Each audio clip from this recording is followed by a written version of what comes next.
Once he met on Crow Guy, it was on the score team when we started that, the line of line. He well intentioned, stirring the conversation. We got this. And so he's out there, he was talking with him, I said, he put the Brian and the other, and he was doing what we were doing. It's okay with him. That's why we haven't heard from him. A lot of us.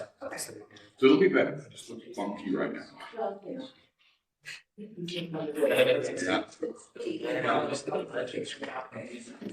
know, it's 5 years of really extreme effort to help get that thing off the ground. I thought we were doing great. I think that's one day I realized that we used it in a lot of ways. We started to rebuild and bank.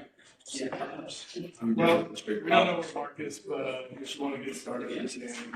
Well, okay. Good morning. 3,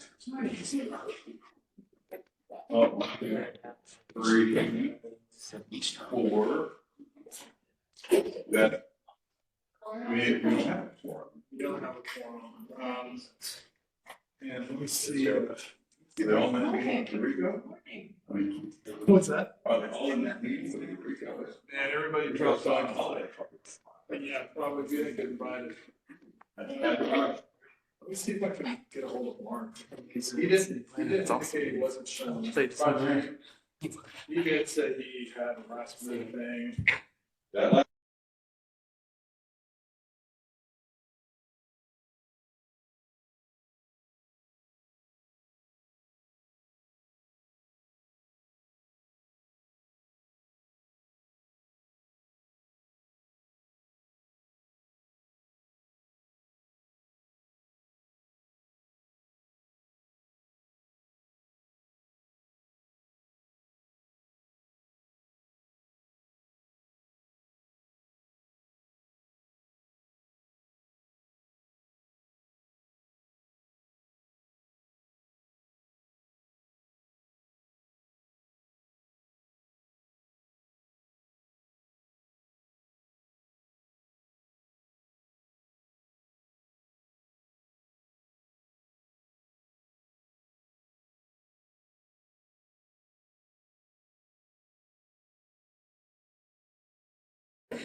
So, we're not going to those people wait, like, we'll get to them within 4 hours.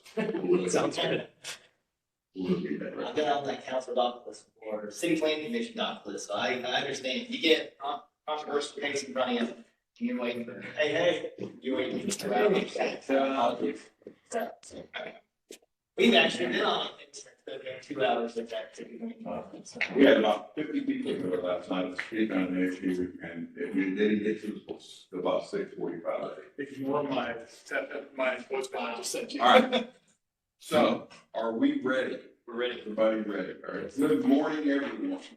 Welcome to the regularly scheduled meeting of the Urban Design Peer Review Panel for November 2024. My name is Norman Alston. I'm the vice chair. I'll be presiding this morning. Our chair, Rico Francisco, is unfortunately unavailable. We have with us today Faisal, one of our panel members, Kate Aoki, Sarah Fitzgerald, and the illustrious Mark Meyer has joined us. Thank you all for coming. First order of business is to approve the minutes from last time. I'm sure you all, you have, would anybody have to make a motion? Okay. Dave moves approval. Second? I will second. All right. Any discussion, corrections, thoughts? Okay, hearing none, let's call the vote. All in favor, say aye. Aye. Any opposed, same sign. Hearing none, minutes are approved. Okay, we have one item on the agenda to review today. So if you'd like to walk us through it. Yeah, I'll give you a brief overview of the project today. Rivulet is a 90-acre proposed mixed-use master plan community that will include a mix of residential, commercial, retail, and open space uses in the Oak Cliff Education Corridor. The Rivulet master plan did come to this panel back in April of 2023. This proposed phase is for 240 apartments. Primary considerations for this project will include maximizing the use of adjacent transit, thoughtful arrangement of new residential buildings, pedestrian circulation which opens the site to future surrounding developments, a variety of open space with flexibility of uses, and a parking strategy that also mitigates negative environmental impacts. Great. Now, applicants are here. Present. All right, well, thank you. To those on the board, on the screen, Tamara, thanks for joining us. My name is Sweet Hansen. I am the owner and founder of Smart Living Residential. Arlington, born and raised in District 10. I currently live, keep it weird, in East Dallas in District 9. And I presently work in District 4, and hopefully with y'all's blessing, we'll be able to start working in District 3.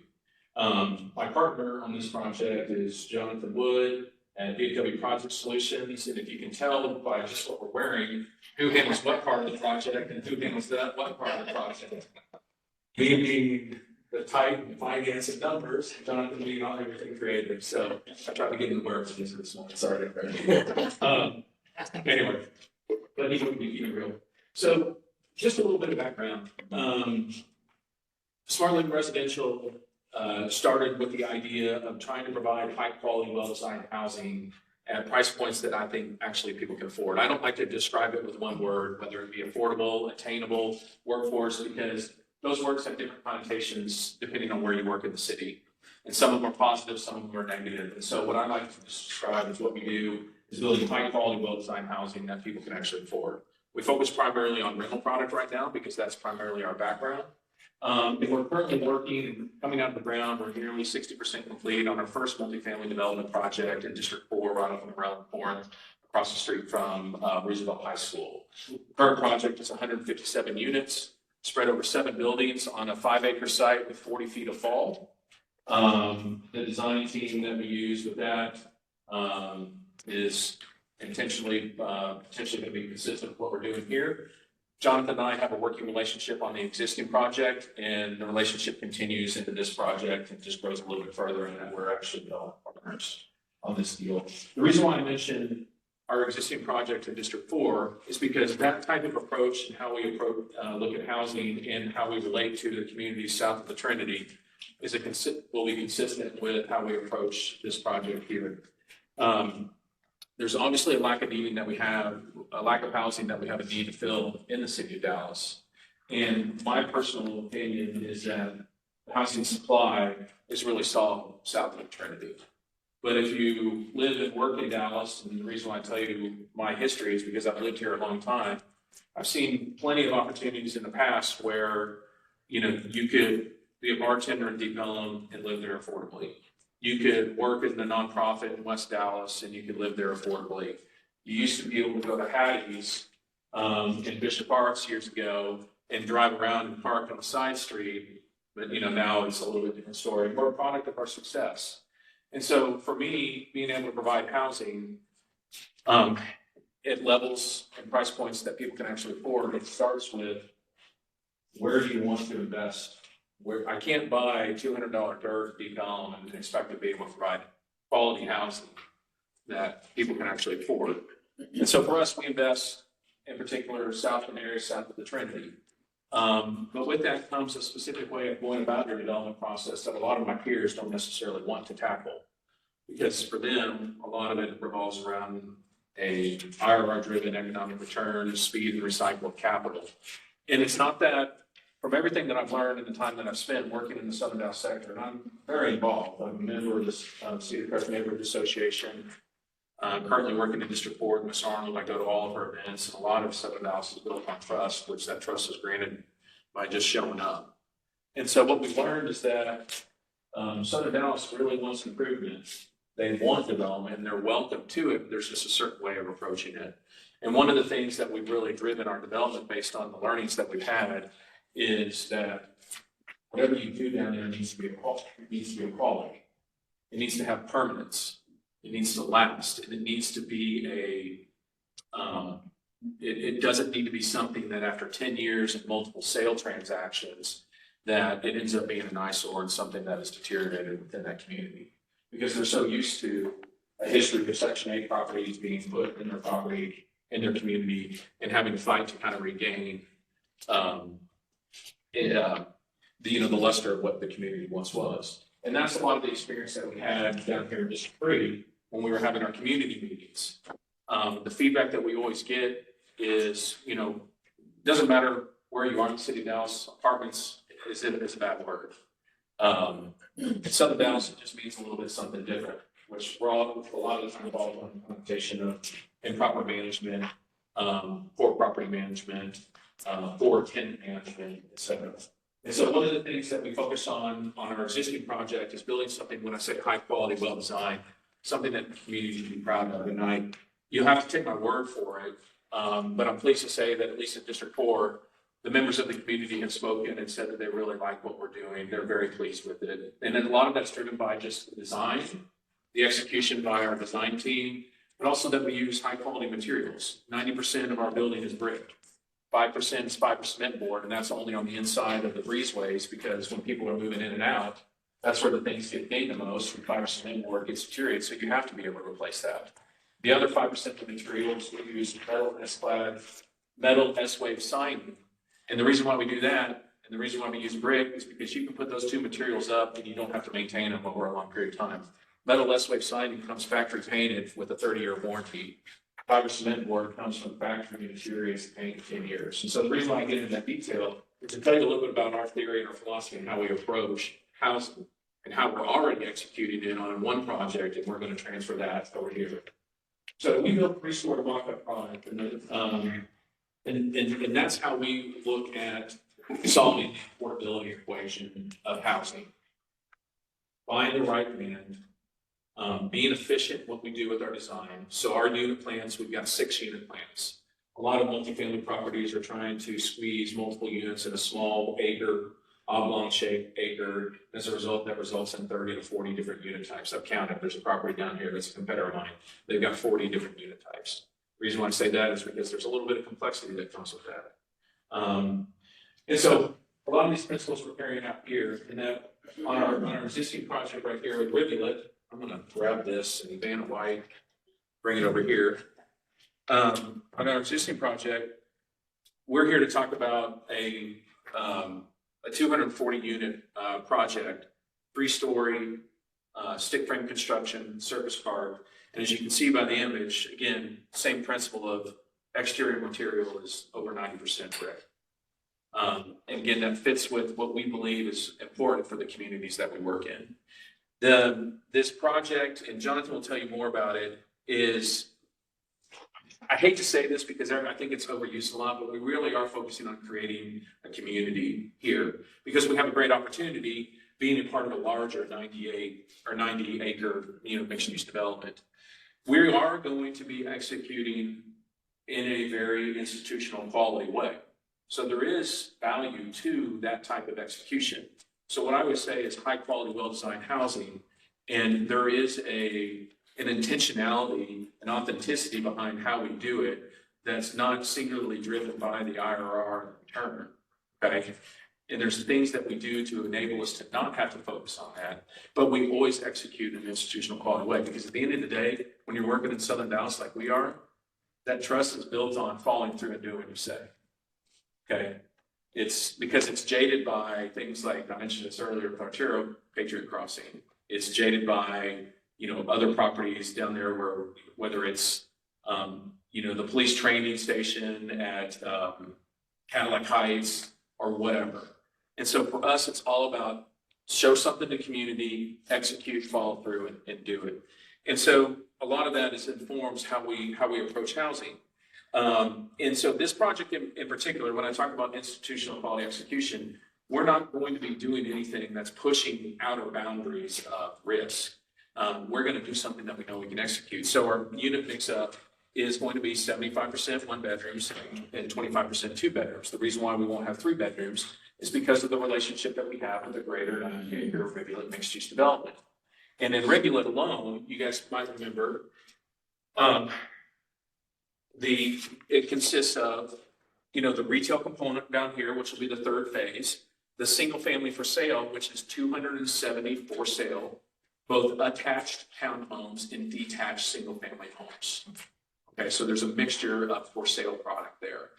And then of course our rental multifamily. We will be the first component to step off on the development here. The single family for sale lots, recent developments since they last met with you, all those 270 lots are currently under an LOI with a builder. So that's positive momentum there. And they're still working on finalizing their EDC application so that they can start on the mass grading of the site and deliver us a pad ready with utilities, roadways, stepped up to our. Is that still Russell Glenn that's working on the overall master plan? That's correct. Okay, and you guys are buying this tract from Russell Glenn? Correct, yes. And so the connection there is that one of their partners with Russell Glenn is a partner on me and what I do with my housing focus. And so that's kind of the interrelationship there and the tie. So when this was originally, I don't know if you remember, originally talked about bringing like a national institutional builder in there, that group ended up walking away and we ended up stepping in. And we've been in and aligned with them and helping them through this. We're working alongside with them for a long period of time. And so we'll be the first phase of it. And again, you know, we can put a name on what type of housing that we do, but I just again simply put high quality, well-designed housing that people can actually afford. And I love answering that when I talk to people in the community because it resonates with them. Oh yeah, that's what I want. I want quality housing. I want people that are going to take care of it and manage it. So to kind of, again, reorient you as to where we are, we're just catty corner from the UNT Dallas.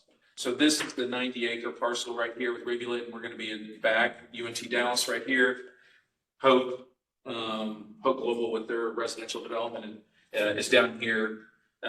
Jack Matthews has a project on a piece of land over here at Lancaster at Camp Wisdom that Maggie Parker at Innovan is doing some housing with over there, and we love Maggie.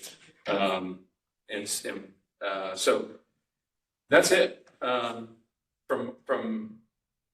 And I'm going to let Jonathan talk about it. So before I start, you might just quickly go over some of our rent control laws. One question that we often get is, oh, you're so close to a university, are you going to provide student housing? So, not really. That's not really our focus. Our focus is really to provide housing for middle income professionals.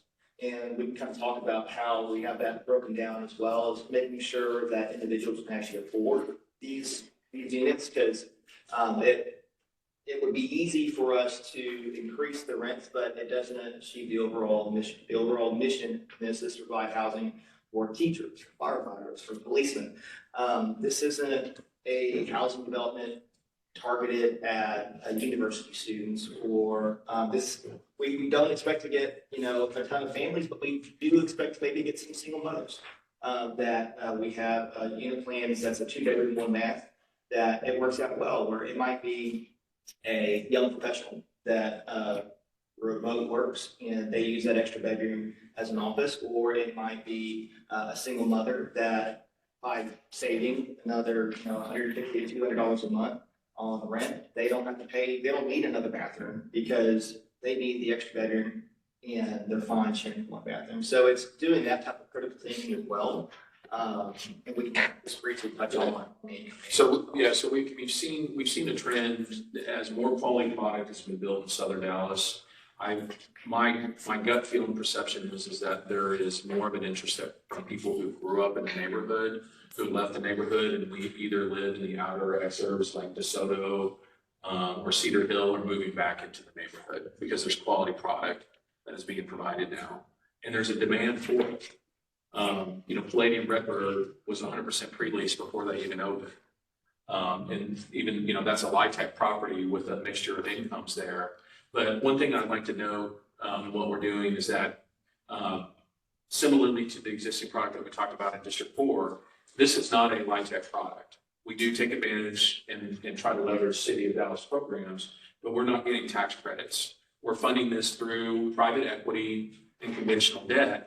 And the reason why that's important is because, and what Jonathan said, is that there's a mission alignment as to how we approach housing and who we target our housing for, that we're raising capital from both lenders and equity partners that are not interested in deviating from a plan of providing housing for a specific, segment of the population. city employees, policemen, firemen, teachers, your executive assistant, entry-level analysts, things like that. People that work in the city of Dallas, that want to live in the city of Dallas. They want to live proximate to an urban environment, but maybe not necessarily want to live in the exact urban environment, or nor can they afford living in the exact urban environment, as we've seen a lot of the gentrification and the turnover, in particular rental housing, closer to the CBP. And so what Jonathan said, one of the things that we try to be sensitive to is like, who is that target tenant?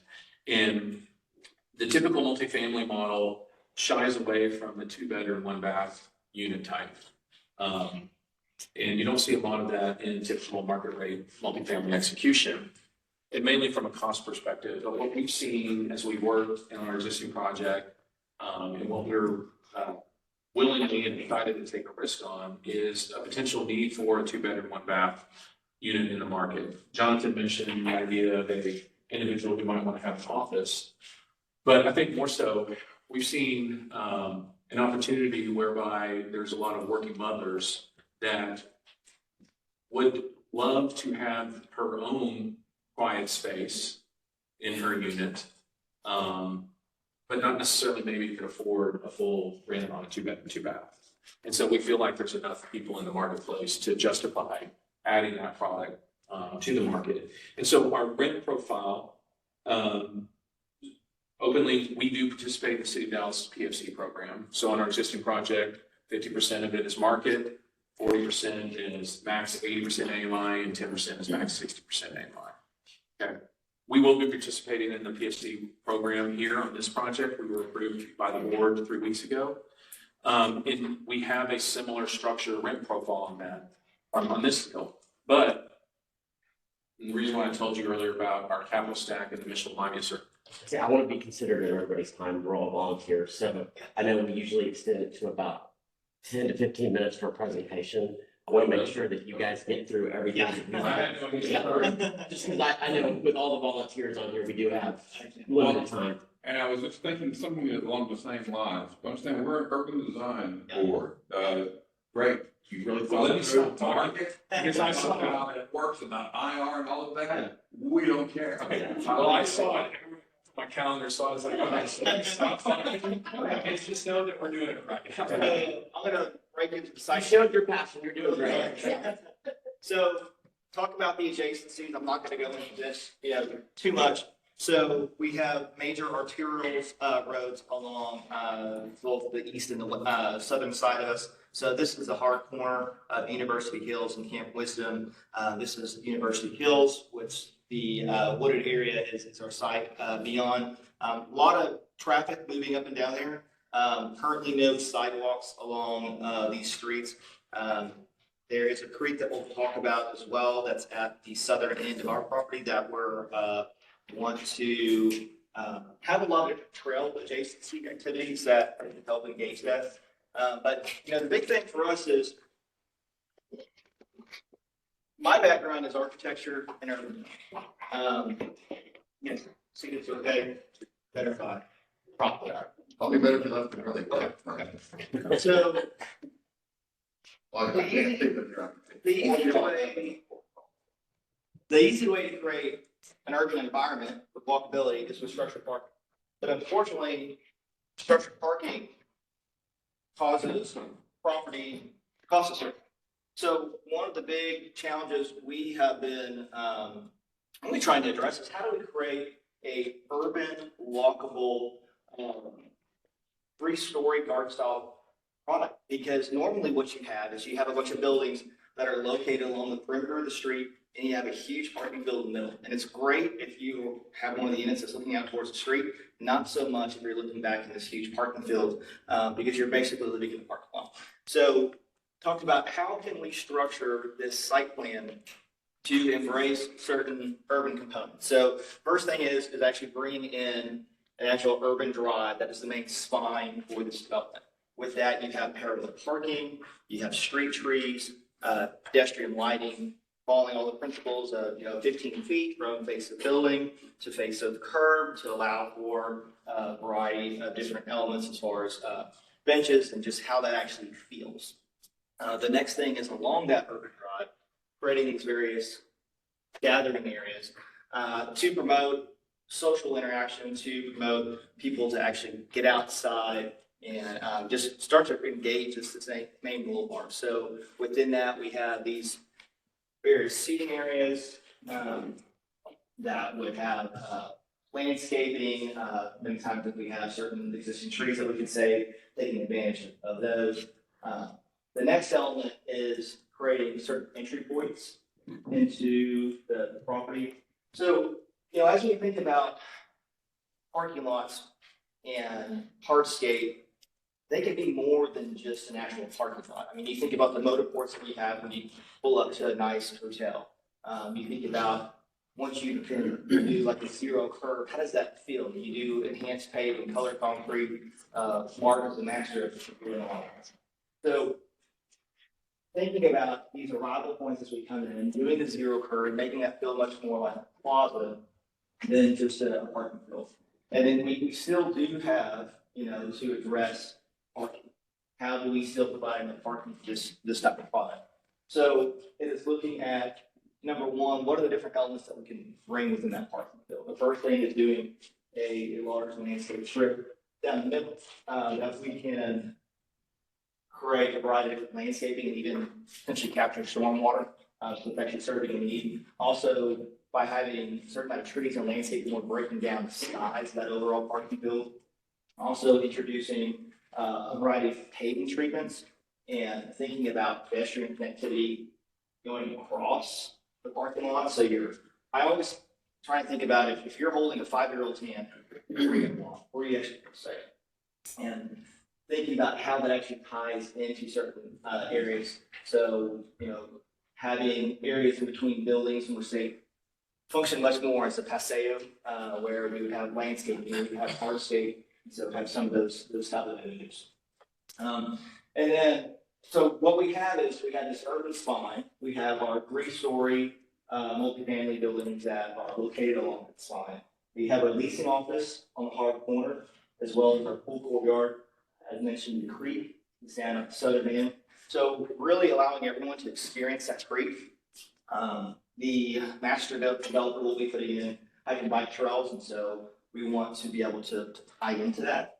So talking about how we have various areas, specifically this area, where it serves as this quasi trailhead, where we might have different trail-centric activity furnishings that help, once again, create a place to gather rather than just being a big parking lot or a big open field. What we're doing is we're trying to create connections that promote walkability. And then as we move over to our 3D renderings, as we mentioned, we are going for still a simple design that's not overly busy. It still has a bit of a vernacular form, with the gabled ends. One thing that you're going to see in these is that we don't really have a lot of balcony, and that's intentional. Many times when you have balconies all over multifamily buildings, they look very, very residential in the back. Property management groups also don't like it because they start to look very untidy with bikes and grills, and there's a variety of items that are stored on the balcony. So we like the clean look of not having balconies in particular areas. It also creates a much more urban form. With that, we can start thinking about hierarchy as far as bringing the ground floor in a subtle way, where we kind of frame them above the windows on the ground floor to create that greater sense of height. Even though we don't have ground floor retail, we want to make it present the feel of that, as well as having stoops on the ground floor. These units will all have direct access to sidewalks for the ground floor units. And then as we move up the building, we have more of just an organized arrangement of the windows. We're taking, once again, a simple approach, just getting windows together, creating a very regimented rhythm, and then having various opportunities where I wanted to do something like this for quite some time. I can see it on our daily and all the different architectural websites, but it's more of like a modern form. So what we do is we create this vertical element where we tie into the roof truss. And for that unit, it's really nice because you get some extra daylight. But this is it's a detail I've yet to see any multifamily projects in Dallas do it. We think it'd be a great element to, number one, it helps break up the overall horizontality of the facade, but also provides a lot of daylight in their space. So with that, I want to be sensitive to all of your time and just kind of open it up for discussion. Just really quick, we have a view of the public park looking across the main drive. Here we have a view looking actually down the main drive, showing more of the streetscape. And then here we have an aerial view that is looking over that entry motor court that we talked about. You see how this is taking on more of a plaza feel, where we're doing a different type of paper color, having landscaping, wanting to feel much more plaza-like rather than just like homes. Very good, thank you very much. All right, the way we normally will do this is that we'll have a question time only, where we'll just, our panelists will get a chance to ask any questions that have arisen during this, until we get all these answered, and we can use that as the basis for individual comments. That said, I'm going to take executive privilege here and ask you one question, and I think it's an overarching question, and then pass it on to everybody else. And that is, I had it written, I think you've answered it. Where are you in your architectural design? Is this what it looks like, or is this a placeholder? This is what we plan for it to look like. So with my architectural background, so I was at GFF Architects for about 15 years, and also with a background in urban planning. With the land seller also in the process of economic incentives, we are beholden to their schedule. We do plan on doing our RFP process and selecting various architects. They will have this direction to go with this design aesthetic. They have a direction as in, here's what we're thinking, but it could change, because you've got a new design team coming in, or are you specifying? Because our comments will be based on what we see. Our That's goal why would I'm be asking. the design team is following this. Okay, that's what I need. Because- That's what I need. Yeah, and this imagery is also being placed in marketing collateral that we have as far as for fundraising as well. So Okay, we get, modern techniques are that people draw buildings whether they intend to build them or not. And I have to always make sure we understand that we're looking at a real building and not something that will be totally different later, because you have to do urban design, and that's gonna be. All right, with that said, I'm gonna start down with Mark. And Mark, you have any questions? Yeah. for- Are you guys a long-term holder? So, our development platform is built around the idea of long-term hold. We do have to be sensitive to the conditions in the marketplace on that, but we do raise capital on our existing project in particular, with the idea of holding the projects long-term. Are you guys, I'm still early, tree mitigation, do you guys have to follow any requirements for tree mitigation on the site? Okay. Stormwater? storm will be I expect to still have detention because we're not near enough to any type of I guess that's a good point. It's still potentially discharged into the creek. That's a good civil engineering question. We're doing that right now on the existing project. We're discharging into the creek. We're not having to detain. Last question I have right now, just to get more basis for all this, parking, are you guys meeting the city of Dallas parking? Are you guys asking for reduced parking? So we're right at minimum city Dallas multifamily parking. So Thank you. which is 1 per day. My question is more based on circulation. I mean, obviously you have minimum parking requirements, but how are you planning on fostering, safe and low stress connections using bike or trail connections? I mean, Dart is not that far away, but are you anticipating everyone is driving in and out of this place every day? We are. We would like it to be much more of a multimodal type of project. Unfortunately, with the adjacency that we have right now, the corridors of University Hills and Campus, unfortunately, we don't have that. And so while we will, install sidewalks, we can only install sidewalks along our portion of the property. Same thing with Russell Glen. So because of the existing conditions, we are expecting that people are currently day one driving, but we would like, as the area continues to improve, to have multimodal options, but not. Okay. The second question related to tree mitigation is, it seems like the plan right now is just scrape the site, it's forested greenfield, and that'll all be gone, and you'll get a flat path essentially. That is what the seller is currently proposing to do. What we have talked with them about though is, having a discussion about, trees that we would like to preserve and have input on that. So, there is a discussion with the seller for us to have more input on how it is actually, excavated and regraded and how things are actually. With the seller doing the master grading, the tree mitigation will fall on them, but we'll have access to the tree survey and look to try to preserve trees that will work well within our development. That's actually important to us. For example, So speaking, go ahead. how does that work? Single family is not held to the standard for any tree mitigation, but multifamily is. So if he's coming in with an overall master plan for mass grading, how do you guys fit into that related to tree mitigation? It's a great question that I don't have an answer for, but I know that the overall development being viewed as a mixed use, I would imagine that there's some sort of standard for tree mitigation because of the different multifamily and retail uses that would have to be adhered to there. I just have to understand and get back to you on that. Unfortunately, the TBG is a landscape architect for, the overall developers. We've talked about, makes a lot of sense for them to also play landscape architect for this project. We've been fortunate where we've had some good conversations at their office as well, as far as what all they're thinking, how our project fits into it, to have done. So a couple of things on how we relate to trees on our existing project. We hired a local craftsman to fell several old growth trees that we identified early on our existing site, take those to a wood shop, rough cut it into lumber. And we're actually repurposing the timber back into our property and trellises, usable furniture, and other things that our tenants can relate to. That's costly, but it's important to us in what we do. The other thing is we have a pecan tree that's probably as old as the city of Dallas on our property that we intentionally preserved and spent $93,000 in re-engineering in order to save, in order to make it work around our development. We actually worked with the city's chief arborist in order to make sure that we were preserving it properly. And in return, he was willing to allow us to go to the Board of Adjustment and ask for credit against our tree mitigation fee for the cost of work to preserving that massive. That's on your project near Roosevelt High School. Correct.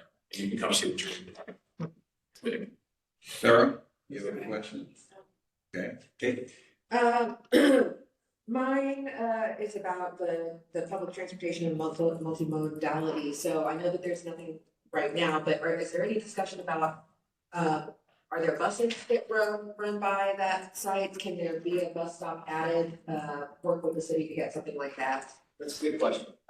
When I was walking over there, did not see any bus stops, at least on University Hills. I think it's a good point though. They're not there because of, it's a wooded area. Right. I think that's a good, point that we can look into, placing a bus stop. Yeah, because, Bard is not that far away, but Yeah. it's still not really No, walking, I agree. especially in July, so. I agree. And then I know that you just outlined sort of a vague timeline, but what is the breaking ground timeline? Do you have any sense of that at this point? Yeah, we would like to be, Q1, Q2 of 2026, really Q1 of 2026. Breaking ground. Breaking ground. A lot of that's predicated on the seller's process and Uh-huh. with the city council approval and the EDC. Okay. The development at the south end of the retail, of the entire master plan, Yes. is that, if this is all one folder, right? One folder? It's Russell Glenn and his partners own the entire 90 Yeah. acres. Correct. Is there a phased approach to this? Would that retail possibly be next? Right now, it's currently the third phase. It is. Multifamily would be the first with a lot of developments and sales for single family homes. Well, I can say, they're having preliminary conversations with a retail developer that works a lot in Southern Dallas. So I know it's important. It's something that they're already working. It's not just conceptual. Okay. And they had conversation with different firms, for the grocer, they're like, there's gotta be rooftops for us to come in, so it's kind of chicken or the egg. And if you know, Russell Glenn was successful with bringing Top Bum into Redbird. And so Okay. obviously they're leveraging those communications and the success that they've had at Redbird, potentially, bring a similar success over. Okay, good. The towers that you mentioned, those are part of the units, or they're not circulating? Yeah, they would be part of the units. Yeah, I thought they were stairs too. Okay, I was just curious. Yeah. And then what's the floor to floor height? We are doing 9-foot ceilings. Oh, okay, all right, that's nice. Okay, I think that's all. Oh, sorry, renter profile you outlined, and there wouldn't be student housing, but would you possibly be advertising to faculty that this would be a convenient faculty location? Okay. Yeah, on the student housing, if the University of North Texas at Dallas came to us and said, we have a huge need for housing that's just not being met right now, and said, hey, we'd like to master lease something, I just want to be clear that we would be open to that discussion. Sure. We're not leading in our leasing and marketing to that. Okay. Yes, the tenants, the faculty, the staff absolutely would be an incredible, source of our Yeah, tenants. okay. Well, Okay. that's all I got. Good. One quick one for staff. Did we review another project across Camp Wisdom from this side? There's some very familiar things here, but I can't quite. On University Avenue. Well, we was on University, and we were University Camp Wisdom. There's an undeveloped site immediately across the street. Oh, is that maybe Hope Globals? I don't know. No, Hope is down here. I think there is something in planning over here. I don't know who exactly it is. We reviewed this site and we reviewed the mixed use and we had to look south because of all the access points. Right. Might be what you're thinking I think about. that's what it There was is. a very long discussion Yeah. about access across the east-west thoroughfare Right. to get in back and forth. Yeah, because I remember discussion about the intersection and how we would Yes. modify the intersection to improve the pedestrian experience here. So it's all very familiar. So before I got back into that, I wanted to make sure we had already discussed it, so I won't get back into that. Well, I'd like for you to know also that y'all's feedback to Russell Glenn made its way to us. Okay, And so that's also informed what you see up here, and then a lot of the conversations you have around the intersection and traversing in from, that, being a highway intersection. So when you're talking about like working with the city of Dallas for improvements for bus stops, those are things that they're working on, that we're working on with them. all right, I'm gonna pass on to, Faisal, one, because my remaining questions he's likely to ask, but that's better. Faisal, I'm gonna let you can ask your questions and start giving your comments if you like, and we'll come back the other way. So yes, I'm a civil / engineer, that's my perspective from that viewpoint. And I was gonna ask, like, I want to confirm, I know, where are you guys in overall site design planning? And any, basically, any upgrades being done? So, Westwood is a civil engineer that's working on behalf of the property owner.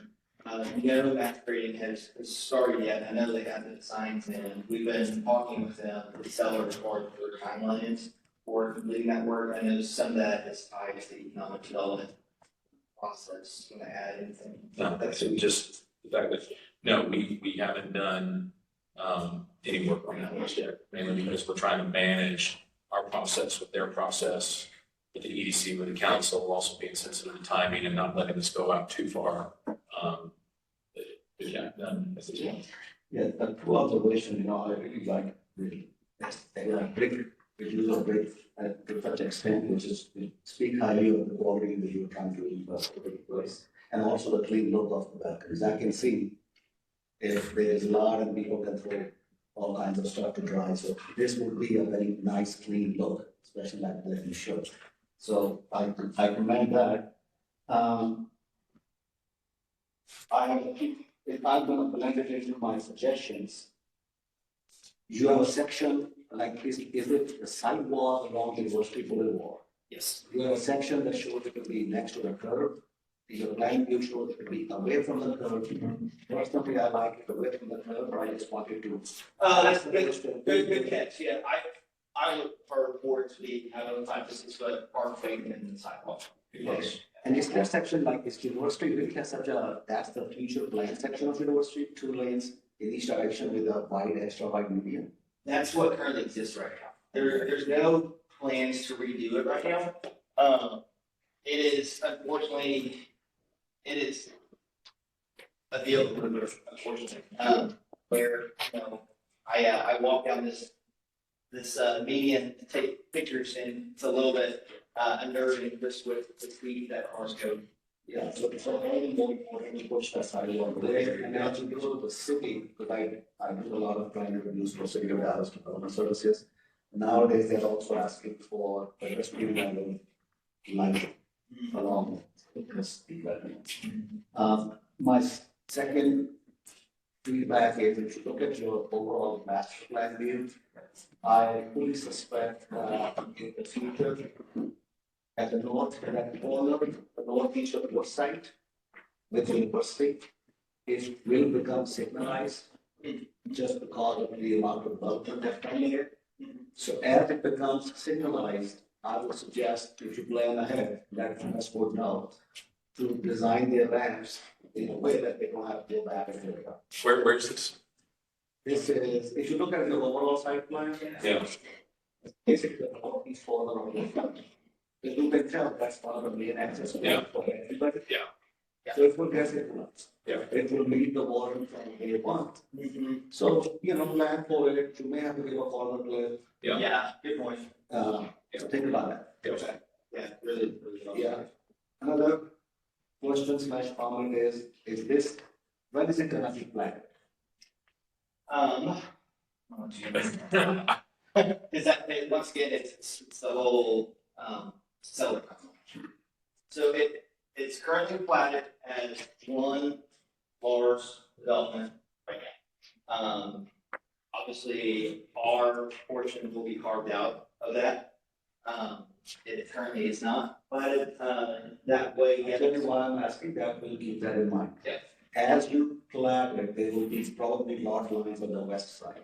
So now there's a lot line going over there will be a very setback as well, right? It could be 15 feet, it could be 20, I don't know what the final zoning is gonna say. So to keep in mind that, okay, where the lot line is gonna be and how it's gonna impact your site plan. Especially on that side, I'm not concerned about the west street, I'm not concerned about the east-west road, but the west side, Yeah, that's a good point, yeah. so just keep that in mind.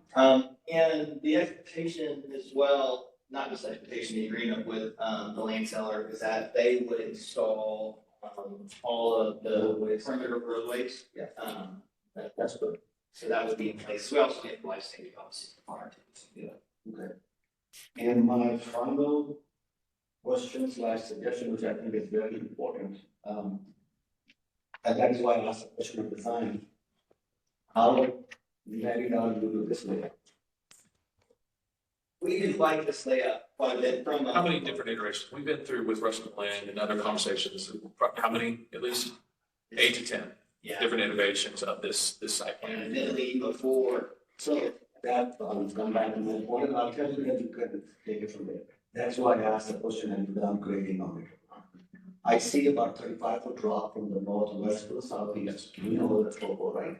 So, and I do enough of this work, and there's so much topo, I anticipate a whole bunch of building breaks. Running along, any building that runs north side, that building in the middle, that building over there in the car forward, all of a sudden, you're gonna find you may end up with 6 breaks. So then it brings me back to the question that all of your windows are not gonna necessarily line up, because you have probably 18 inches to 2 feet slab breaks to catch up 45 feet, right? So that is why I would strongly suggest you do the micro grading concept and to verify that it's gonna meet your vision of how you want the exterior to look. And as part of that, not that I'm saying you do it, but think about it if you want, if you're open to it. I see a possibility of you using the grade. There is so much grade, like 30 feet. Maybe, and you're gonna do what work, if you're gonna want to balance the site. What if you take one side, which is the downstream side, and use that grade, put the dirt on the other side, basically use that side to build on it. It could be a structured podium with your stick on top. I don't know, I'm saying, and then you will have a much better product to put your amenity deck on. So that is my final suggestion. no, good point. We suggest to do the grading now, before you finalize your building alignments. And then think about, my suggestion would be ask the engineer to look at it, if they can maybe come up with a plan, and you may find it that it's not cost prohibitive to have a structured deck, because you have a much better product and it will give you all the space you need for amenity there and all that, and what it goes on. So we do have experience working with Greg, our existing project that we're working on, and the same team, Westwood is the civil engineer on our existing project, has 40-foot fall on it. So we do have some experience, and hopefully we learned something from that. Good. Yeah. And that is the advantage of having smaller footprints. I've definitely done my share of kind of split buildings, and I definitely prefer for the buildings to be all the same elevation as much as possible. The trick I used to do is that I would just have the first floor would fall out. I needed to, and then therefore the upper levels would still line. The nice thing about the smaller buildings is it does allow kind of place them, but I would agree, we had an early iteration. Yeah, I say just to look at it, you might find that they're not bad, they get along with the buildings, you may find this and that, you using the braid to make it, get more square footage in the buildings. And thank you, Michael. I love it when a plan comes together, because he did exactly what I just said. He locked on to better than I, some of the concerns that I have. Because and I've heard, I think, two different things. I see a disconnect between that drawing with all those contours and that drawing looks like it's in, cotton field near Plainview. And I asked questions about, is this the architectural design? Yes, it is. No, it's not. I don't think. Either that or you're telling me you're gonna take off 30 or 40 feet of dirt or bring that much in, completely change the character of that thing. And I don't know which. Yeah, you tell me that the seller is doing the grading. They're not doing the grading. Yeah. What do you think the seller is going to give you to work with when this happens? They have communicated a pattern of site that they are doing mass grading. Because we had Right. earlier site things that had a lot more stepping, or we had significant amount of retaining walls. And the communication we received within this, guys, we're actually gonna mass grade that to be much more of a level site, or larger portions of the level site. So. And how will that be accomplished? Will you be piling lots of dirt near the creek? They're Or gonna will you be cutting into the side? So Pacheco Coke has done the mass graded study in being able to rebalance dirt from higher end to lower end to create a more balanced site. So a little bit of both. Cut and fill. Yeah.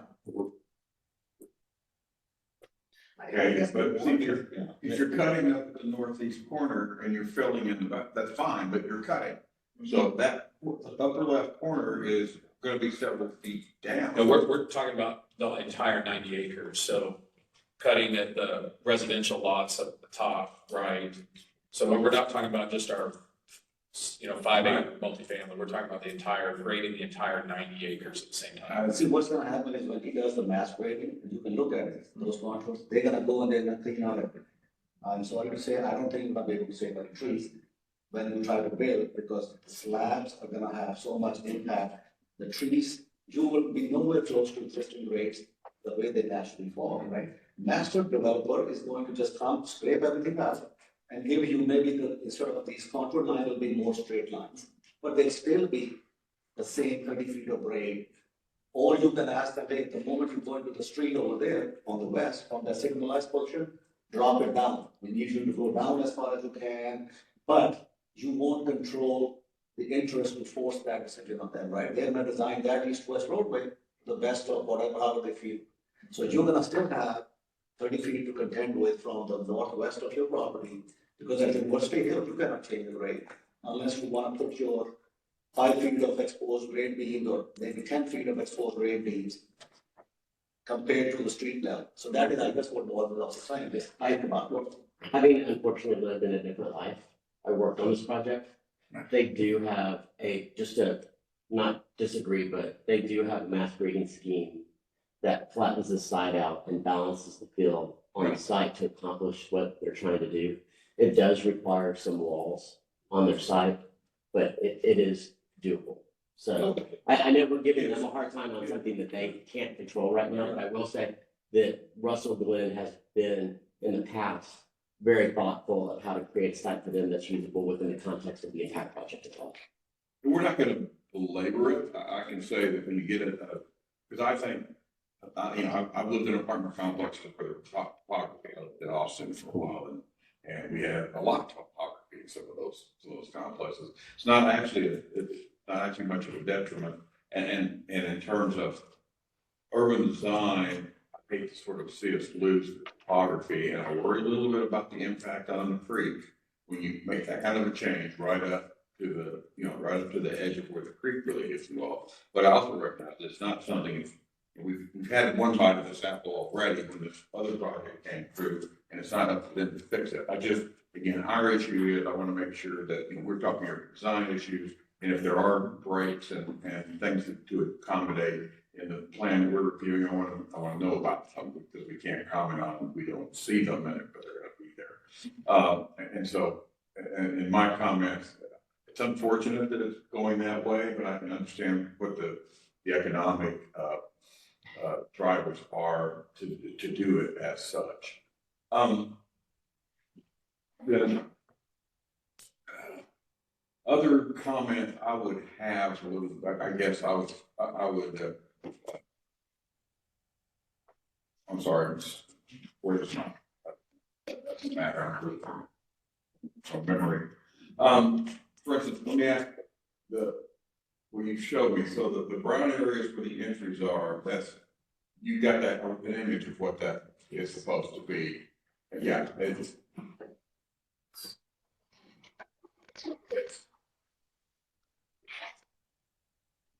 regardless of the material or the color of the paving, it's a lot of paving. Man, it's nice looking paving, yes, nice looking paving goes, but in June and August, that's quite a place. I would suggest that, and I would say that your scheme relies almost exclusively on landscaping and trees to mitigate sun effects, to give us a more comprehensive urban experience where it's an urban site. And I would suggest that we look at perhaps extending those possibilities into the architecture. The architecture doesn't do much. It has nothing in it. That provides no shelter for anything right up to it. I applaud the idea of articulating the ground floor a little bit, as you would historically, if I may, but that gives it a residential scale, breaks it up some. And if you look at the images that you provided with, these character shot here, or these shots here, you see it, it's going to be very mature. You see deep and very mature landscaping. Even mature, you won't reach this kind of density, it doesn't look like. And you also see variety and interest in the background and the architecture that frames these urban spaces. And I think I would suggest you consider more of that in your design. And one thing that comes and really kind of crashes into the ground, you can mitigate that some with planter boxes and trees nearby. There's not a lot of trees, and I think there's an opportunity for the architecture to contribute more to the urban and pedestrian feel that you were clearly looking for here. I think you could do more with your buildings, and without significant cost. Color changes, detail changes a little bit. Some of those do have some ripple, effect on the cost. But in what we're trying, in what you stated you're trying to do in terms of creating more lively urban environment, I think the buildings need to help you more. I think they can, and I would suggest they try it. That's my comment, and we'll pass it on to Kate here. Yeah, so I don't disagree with what's already been said. I actually think they're handsome buildings, and they've got some dignity to them that I think is going to be well received. That being said, your tower dormer that I know you're excited about, I think can be worked in as a concept, and this will be something that you can work through with the architect. But the scale of them and the proportions make me think that they are circulatory, that they have the egress stair, they're like the perfect width for that. And it seems like a way to jazz that up, so maybe just play with that, I think width maybe or something, I don't know. I applaud trying to get more natural light into it and provide some nice features, but I also appreciate that we don't have like these little slices of different building types all squished together into one facade, so I think the direction is pretty nice. It's hard with these garden style plans to not be inward looking, but given the topography and the context and that you're building in a forested site, it would be nice if there were more gestures to the exterior and the surrounding natural landscape. The creek is such an asset, and I was happy to see in your master plan that you do have trails and that these trails do eventually lead to this retail at the southern end. But it doesn't. I agree with Norm and Faisal actually, it would be nice if there was a way to work with the topography that's existing and start to maybe step down the path a little bit instead of flattening it all out, which gives it this sort of Plano feel. It seems like there is something that you could do to work within the natural landscape that is existing that will unfortunately have to be cleared out, but in order to give back. So I don't know what that means for the project as it's designed now, but your paseo in the middle, again, I think is a lovely gesture, but it feels like a gesture. It doesn't feel like it's truly incorporated and woven into the rest of the plan. So I don't know if there's a way to soften that paving, extend it further into the complexes themselves, just integrate it in a more thoughtful, more holistic way. Again, I think it's a great start, but it would be nice to see it integrated a little bit more. Other than that, I do appreciate the philosophy and the thoughtfulness you've taken into how this property is going to be built and managed.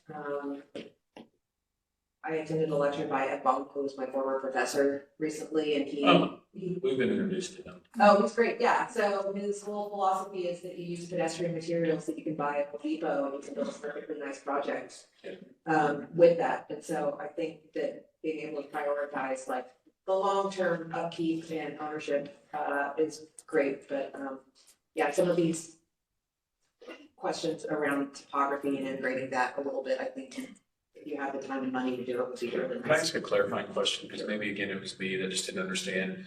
But Faisal, when you spoke, I thought I had heard you saying wanting to create consistency between the lines of the architecture, i.e. which would relate to a more flat site. And I heard you say something, use the topography more. Did I misunderstand that?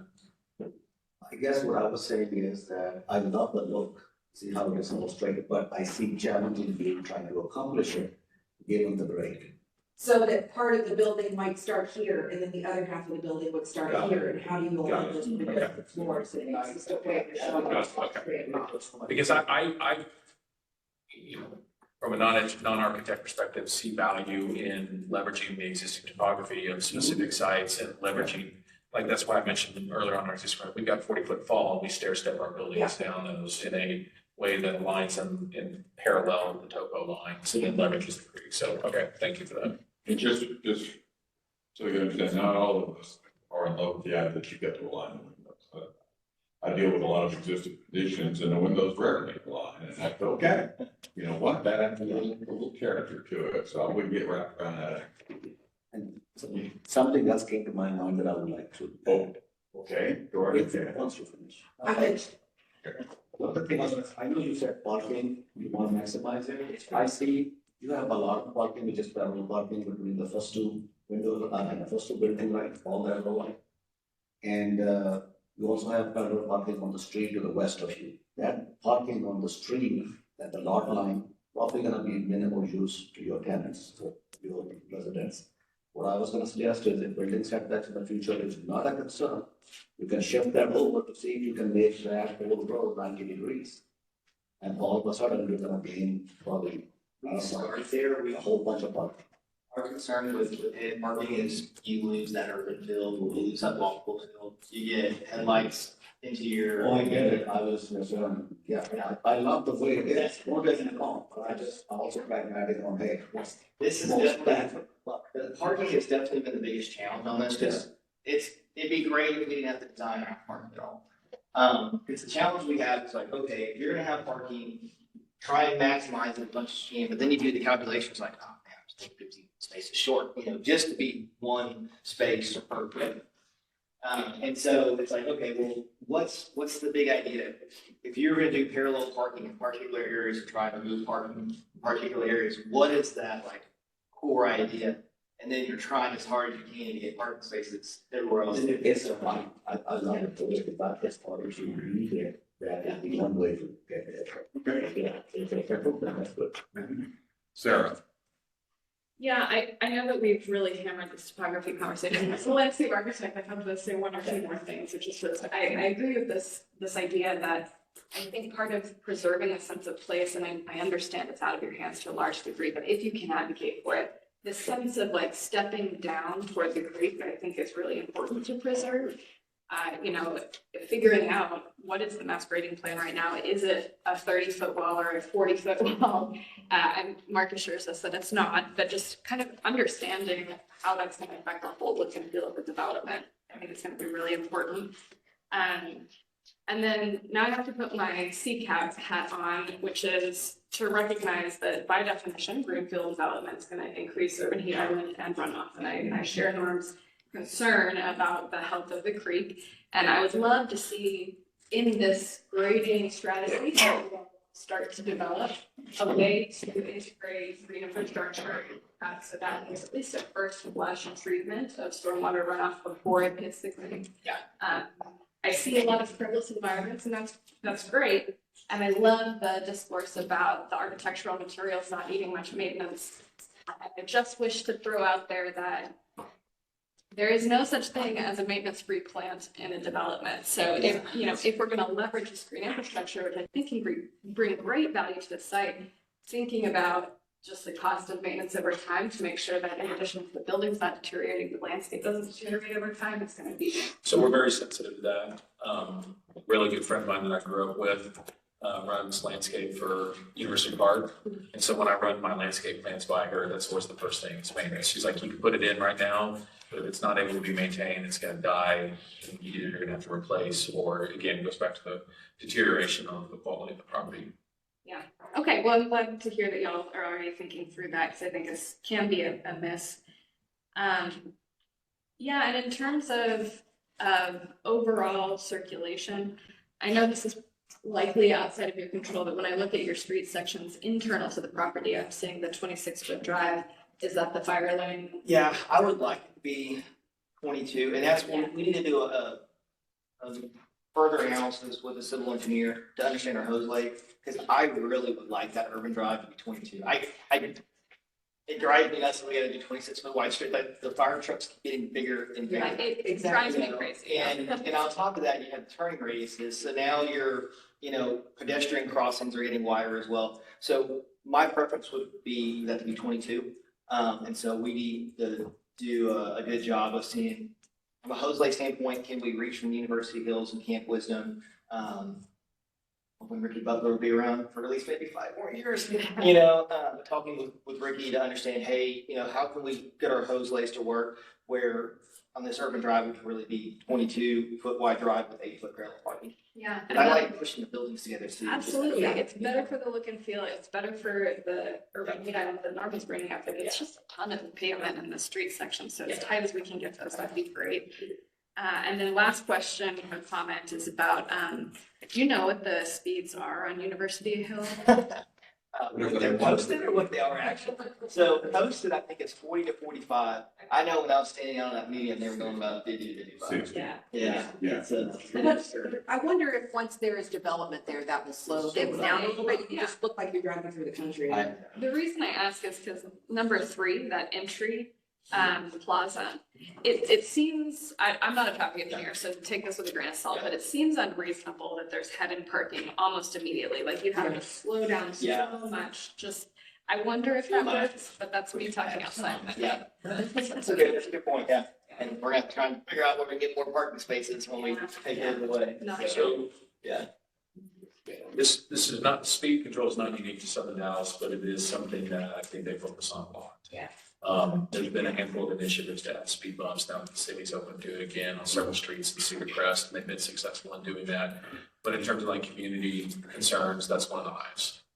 And it's really street width at the end of the day, which I know is totally outside of control, but. We have really, on the other deal we're working with right now, back when Majid, was with the city, we had pretty lengthy conversations about like, what can we actually do to slow down traffic on Monroe?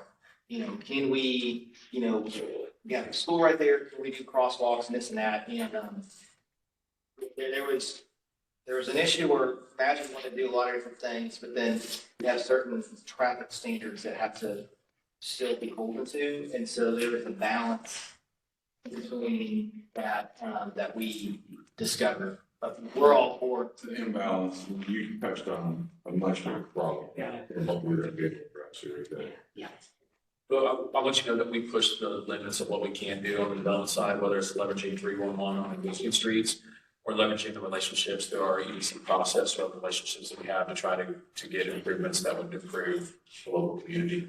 The problem here, the entire neighborhood, the entire area would benefit if we could address the major streets in a more engaged urban way instead of having to be sort of the backside, high-speed connectors to the whole section of land over here. One of the reasons I asked about which ones have we reviewed, because I'm afraid that ship is made it safe. What we have is probably what we're gonna get for a long time. So I didn't brag on you not doing better on that side there, because it's, you know, you'd be the only one if you did try to do it. Well, I think that's a big driver in controlling this allows them to thrive. Yeah. I mean, universities are all walkable, and university grows and expands into a more on-campus feel potentially.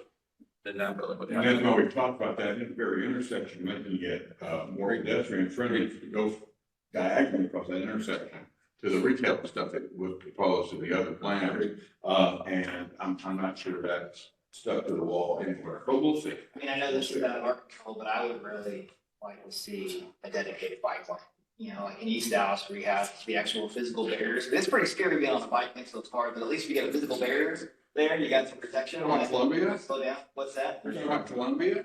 You know how many, you know how controversial that thing is? I I live, mean, you're gonna start a war, you start. He's crazy. well, I live across the street from White Rock Lake, and I'm a big cyclist. Yep. And so I want so bad. I'm like, it's White Rock Lake. Can we not like get rid of one vehicular lane and do, you know, an actual dedicated bike lane? But I know all of East Dallas will be up in arms because of the bike lane. Sorry, I opened up a can of worms, that Yeah. one. That was mine. Okay. Okay, Mark. Thank you. Yeah, this is a great project.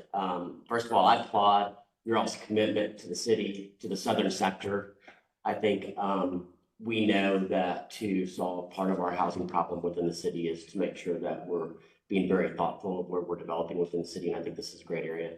I really applaud that you guys are trying to work this project into the overall master plan. I would note to the committee, this does not have apartments that back up to homes, that back up to something else. It's actually connected in with the street grid, which I think, you know, they have townhomes and then you have multifamily, you have single family. So in a way, there are some very good principles here that are being met and they're fitting that. So I think that is a really great thing. My comment to that though is the devil's always in the details. We talked a lot about the internal urban drive. And I think you guys are doing, I really appreciate Sarah's comments. But one of the things that I don't want us to lose sight of is your boundary. And that is your apartments that face all your perimeter roads, that being University, the one on the north and the one that faces the townhomes. I want to start on University. I think it was probably 10 years ago, there was a development at, what was it, Zhang and Wynwood called High Point. I don't know if anybody knows that development. I do. I applaud, I would ask you guys to go by that. One of the things that they did with Zhang is they put in parallel parking. And then they put stoops and patios on all those units that face Zhang. It changed the feel, the dynamic in that area. And I would say that you guys look at that as a prototype for University. I know it says University's 2-lane, but when I looked at it, it shows that it's striped as 3 lanes.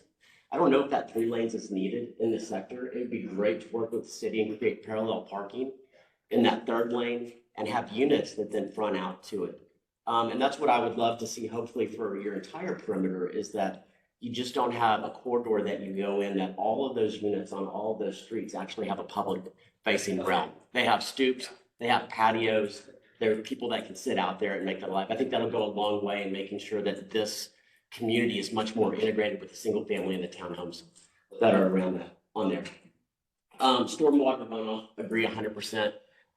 You guys have a lot of great landscape areas. Love to see how you catch that on there. As far as grading of your site, it is difficult. Hopefully that they're still going to be able to do it. But one of the things that I think you guys, when you look at the design in detail, is the leasing pool and multifamily unit that is right there. How do you step that down rather quickly to get to existing grade as much as possible? Can that apartment, instead of being held up on a 10-foot retaining wall, actually have a lower unit? So maybe it's 4 stories on the backside and you have a better ground approach right there. So look at the integration of that within your overall design. I would love to see you guys in this first phase actually run a trail from University Hills down the creek to the backside or the other side of your development. So you start to create this idea that that is public accessible open space through there instead of waiting on the master developer. Yeah. Or maybe say, we'll install this in first phase and you'll pay us back. I think you need to look at some strategies to create a philosophy for that. Then 2 other comments. I'm sorry, I have a lot.